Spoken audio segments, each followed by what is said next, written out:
J'aimerais d'abord, ce soir ici, cet après-midi, dire bonsoir à tout le peuple de Côte d'Ivoire. Vous avez déjà reconnu la voix, c'est monsieur le guide à Poutou National, désormais le légendaire, l'influenceur et l'artiste le plus debout de la Côte d'Ivoire. Hier, vous avez vu sur ma page Facebook, où j'ai eu à faire un post. Et dans ce post-là, j'ai dit, j'espère que l'homme respecte au moins Faye Mess en le payant de la même manière qu'on paye les Wara Wara d'Agboville qui viennent de la France, qu'on appelle France au revoir.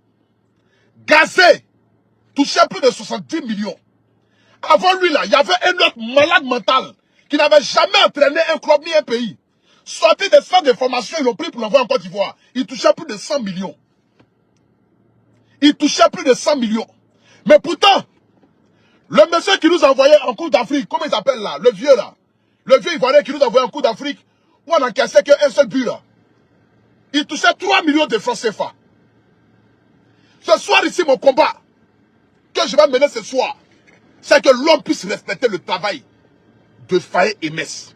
J'aimerais ici demander à tout le monde, il est midi 16, beaucoup de personnes ne sont pas connectées, mais partagez-moi le direct afin que tout le monde puisse voir ce direct là. Allons-y à 5000 personnes connectées rapidement, parce que le guide doit parler. Et c'est de ça qu'il s'agit.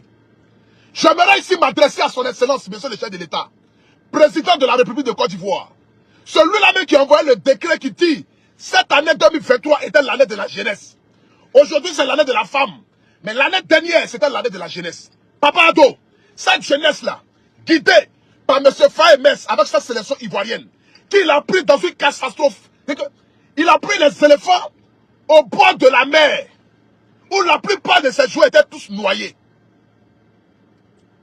Où la plupart de ces joueurs étaient tous noyés. Il est venu, M. Faye Mess. On a tous vu ici le match contre le Sénégal. Son système de jeu, son système de défense, de recul était extraordinaire. Malgré qu'on était mené, vous avez vu le changement que Faye Mess a fait. Qui a fait rentrer Diakité, qui a fait rentrer, comment il s'appelle là? Oh, le jeune là, Atengra. Il allait même jusqu'à mettre Frère Yannick Kessié sur le banc. Et c'est lorsque Kessié est rentré, à la deuxième mi-temps, à la 60 et quelques minutes, que Kessié a marqué le penalty. Pour d'abord un entraîneur comme Faye Mess, qui n'a pas joué dans un grand club plus que Faye Mess, qui n'a pas joué dans un grand club plus que les Mas Gradel, pour prendre le courage pour mettre Kessié sur le banc, il faut être d'abord un courageux. Mais il n'a pas tenu compte de cela. Il s'est dit que dans son système de jeu, qu'il devait mettre contre le Sénégal là, Frère Yannick Kessié ne rentrait pas dans ce système-là, donc il ne devait pas commencer. Mais on a tous vu ici le résultat. Nous avons tous vu ici le résultat. On a battu le Sénégal. Après le Sénégal, nous avons croisé le Mali. Oui, le Mali. Un match très difficile. Où on a commencé avec un carton rouge à la 40e minute. Ce qui veut dire, rares sont les pays et les clubs avec un carton rouge qui arrivent à revenir au score. Même si tu prends le Real de Madrid joue contre Guingamp. Si Real de Madrid a carton rouge, c'est difficile que Real de Madrid gagne Guingamp. Pour ceux qui connaissent le football, hein. Pour ceux qui connaissent le football, c'est difficile que Real de Madrid va gagner Guingamp. Malgré que Guingamp et Real de Madrid, ce n'est pas le même niveau. Mais si Real de Madrid a carton rouge, ça sera difficile que le Real de Madrid gagne Guingamp. Mais on a vu le système de jeu qu'il a mis en place. Jusqu'à Mas Gradel s'est retrouvé latéral. Mas Gradel s'est retrouvé latéral. Il a fait encore un autre système de jeu qui a permis de faire rentrer tous les joueurs qui font rentrer à la deuxième mi-temps viennent et ils sont décisifs. Tous les joueurs que Faye Mess a fait rentrer à la deuxième mi-temps ont toujours été décisifs. Ces changements et ces tactiques, c'est que ces remplacements sont tellement bien faits et bien ordonnés. Son système de jeu, malgré le carton rouge pour ne pas encaisser, et puis marquer, était tellement extraordinaire que je me suis assis, j'ai dit non. Je dis non. Il faudrait qu'on puisse respecter cet entraîneur-là. On a passé tout notre temps à donner de la valeur à ce qui ne devait pas avoir de la valeur. On a passé tout notre temps à donner de la valeur à ce qui ne devait pas avoir de la valeur. On a passé tout notre temps à aller chercher les entraîneurs ailleurs. Parce que pour nous les Africains, tout ce qui vient de l'extérieur est forcément bon, est forcément expérimenté. Mais pourtant nous avons des entraîneurs locaux qui sont extraordinaires, qui font un travail extraordinaire, qui ont appris le travail et qui ont l'amour et qui connaissent en plus le football africain. C'est ce qu'on doit savoir. Parce que chaque pays et chaque championnat a ses réalités. Le football africain, là, nous avons des entraîneurs ici qui connaissent ça. Nous avons des entraîneurs chez nous en Afrique qui connaissent le football africain. FAMF a joué en équipe nationale.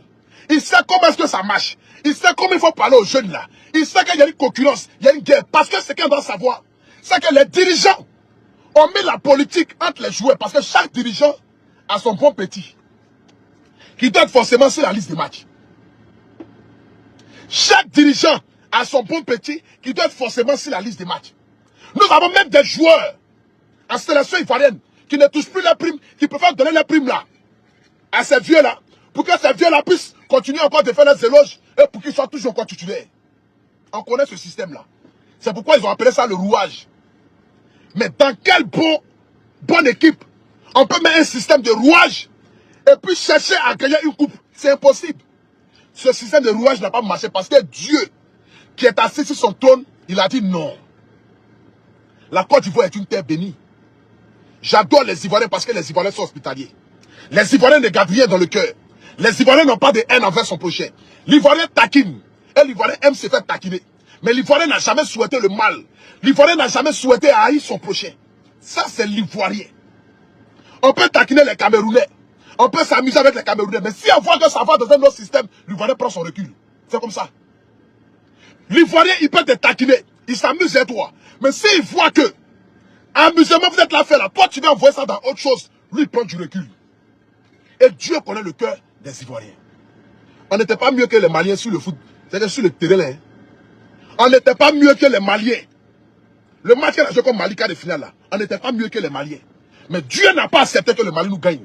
Parce que le Mali était venu pour une guerre. Une guerre politique. Parce qu'ils ont voulu mélanger le football à la politique. Le sport, c'est le sport. Moi, j'adore le Mali. Je suis un artiste universel. Je ne peux jamais m'asseoir pour dénigrer un pays au détriment de mon pays. Mais si quelqu'un attaque mon pays, j'ai le devoir de me lever pour pointer mon doigt. Pour dire non, je ne peux pas accepter qu'on puisse manquer du respect à mon pays. La Côte d'Ivoire est une terre qui a accueilli tout le monde. Chez nous, en Côte d'Ivoire, ici, là, tu as un problème avec un Malien pour qu'il ait tu vas au commissariat, on te met en prison. C'est ce que Fouet nous a appris.